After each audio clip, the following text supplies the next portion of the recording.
Today's Bible reading is 1 Kings chapters 14, 15, and John chapter 1, verses 1 through 28. 1 Kings chapter 14. At that time Abijah, son of Jeroboam, became ill, and Jeroboam said to his wife, "Go disguise yourself so you won't be recognized as the wife of Jeroboam. Then go to Shiloh. Ahijah the prophet is there, the one who told me I would be king over this people. Take 10 loaves of bread with you, some cakes, and a jar of honey, and go to him. He will tell you what will happen to the boy." So Jeroboam's wife did what he said and went to Ahijah's house in Shiloh. Now Ahijah could not see. His sight was gone because of his age. But the Lord had told Ahijah, "Jeroboam's wife is coming to ask you about her son, for he is ill, and you are to give her such and such an answer. When she arrives, she will pretend to be someone else." So when Ahijah heard the sound of her footsteps at the door, he said, "Come in, wife of Jeroboam. Why this pretense? I have been sent to you with bad news. Go tell Jeroboam that this is what the Lord, the God of Israel, says. I raised you up from among the people and appointed you ruler over my people Israel. I tore the kingdom away from the house of David and gave it to you.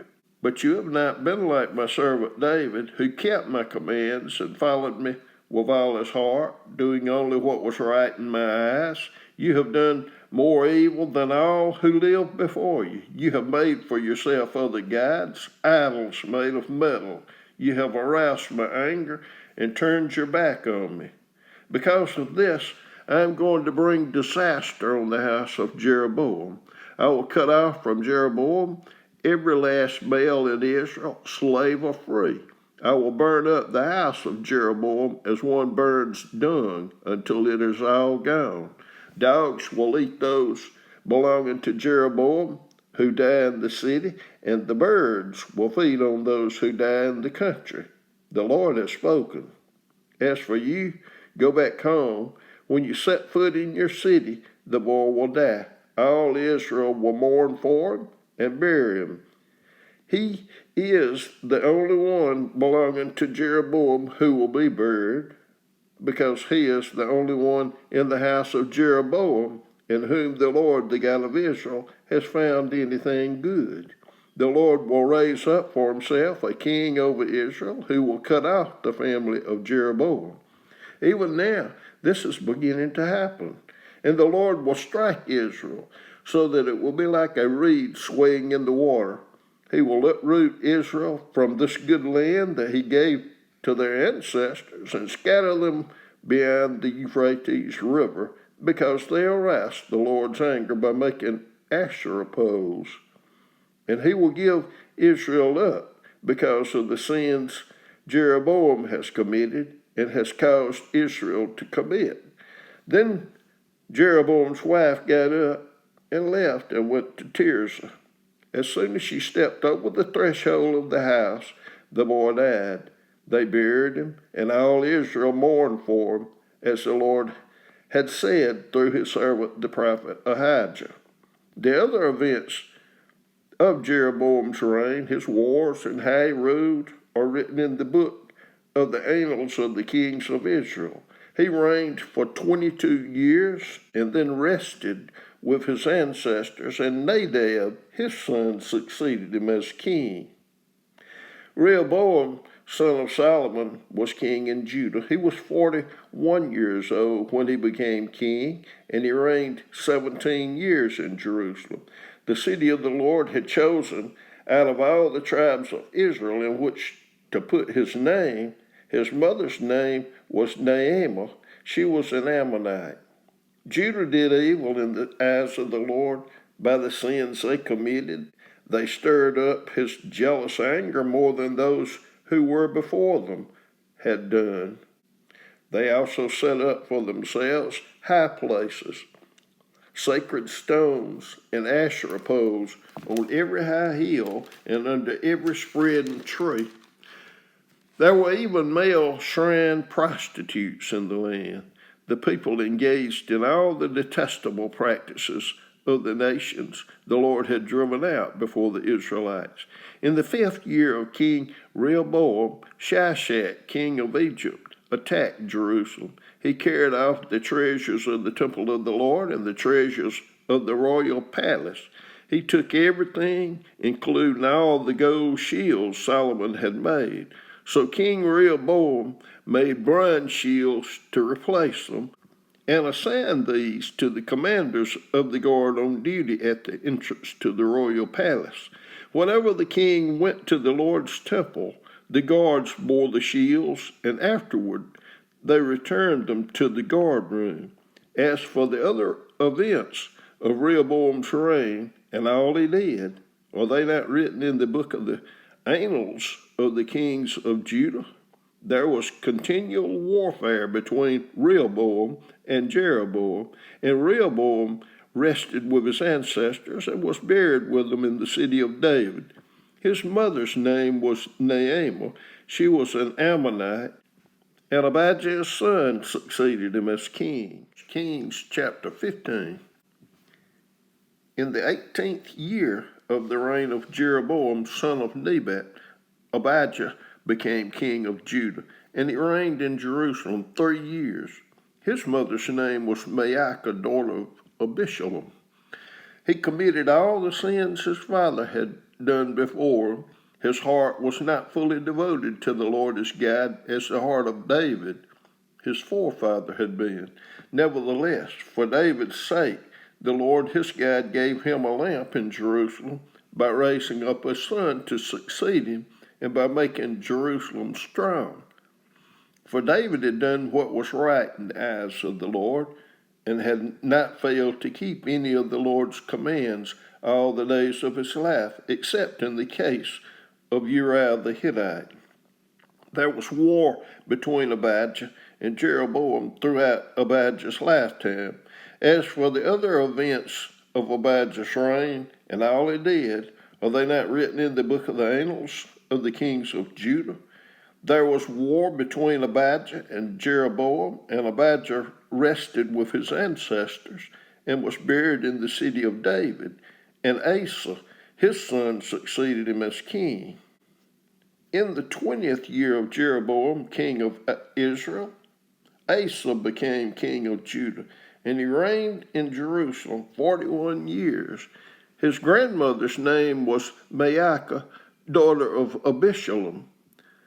Asa did what was right in the eyes of the Lord, as his father David had done. He expelled the male shrine prostitutes from the land and got rid of all the idols his ancestors had made. He even deposed his grandmother Maacah from her position as queen mother, because she had made a repulsive image for the worship of Asherah. Asa cut it down and burned it in the Kidron Valley, although he did not remove the high places. Asa's heart was fully committed to the Lord all his life. He brought into the temple of the Lord the silver and gold and articles that he and his father had dedicated. There was war between Asa and Baasha, king of Israel, throughout their reigns. Baasha, king of Israel, went up against Judah and fortified Ramah to prevent anyone from leaving or entering the territory of Asa, king of Judah. Asa then took all the silver and gold that was left in the treasures of the Lord's temple and of his own palace. He entrusted it to his officials and sent them to Ben-Hadad, son of Tabrimon, the son of Hazan, the king of Aram, who was ruling in Damascus. Let there be a treaty between me and you, he said, as there was between my father and your father. See, I am sending you a gift of silver and gold. Now, break your treaty with Baasha, king of Israel, so he will withdraw from me. Ben-Hadad agreed with King Asa and sent the commanders of his forces against the towns of Israel. He conquered Hajan, Dan, Abel, Beth, Maacah, and all Kinnereth, in addition to Naphtali. When Baasha heard this, he stopped building Ramah and withdrew to Tirzah.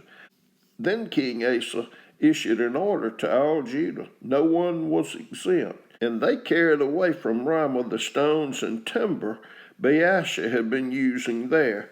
With them, King Asa built up Geba and Benjamin, and also Mizpah. As for all the other events of Asa's reign, all his achievements, all he did, and the cities he built, are they not written in the book of the annals of the kings of Judah? In his old age, however, his feet became diseased. Then Asa rested with his ancestors and was buried with them in the city of his father David. And Jehoshaphat, his son, succeeded him as king. Nadab, son of Jeroboam, became king of Israel in the 2nd year of Asa, king of Judah, and he reigned over Israel 2 years. He did evil in the eyes of the Lord, following the ways of his father, and committing the same sin his father had caused Israel to commit.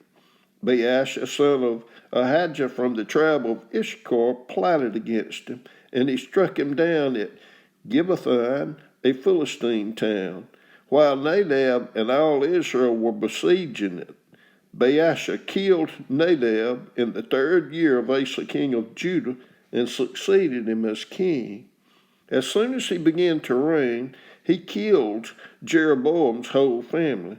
He did not leave Jeroboam anyone that breathed, but destroyed them all, according to the word of the Lord given through his servant Ahijah the Shilonite. This happened because of the sins Jeroboam had committed and had caused Israel to commit, and because he aroused the anger of the Lord, the God of Israel. As for the other events of Nadab's reign, and all he did, are they not written in the book of the annals of the kings of Israel? There was war between Asa and Baasha, king of Israel, throughout their reigns. In the 3rd year of Asa, king of Judah, Baasha, son of Ahijah, became king of all Israel in Tirzah, and he reigned 24 years.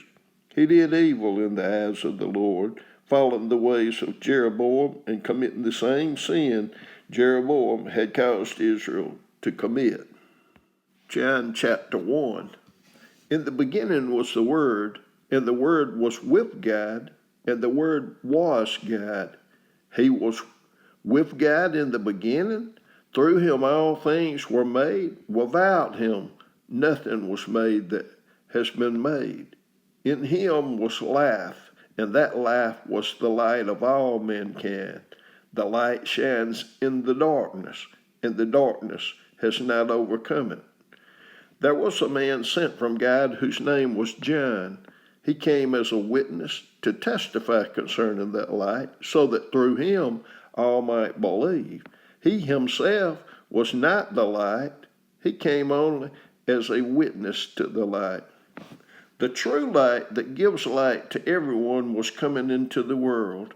He was in the world, and though the world was made through him, the world did not recognize him.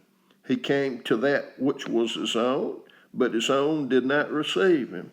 Yet to all who did receive him, to those who believed in his name, he gave the right to become the children of God, children born not of natural descent, nor of human decision or a husband's will, but born of God. The Word became flesh and made his dwelling among us. We have seen his glory, the glory of the one and only Son who came from the Father, full of grace and truth.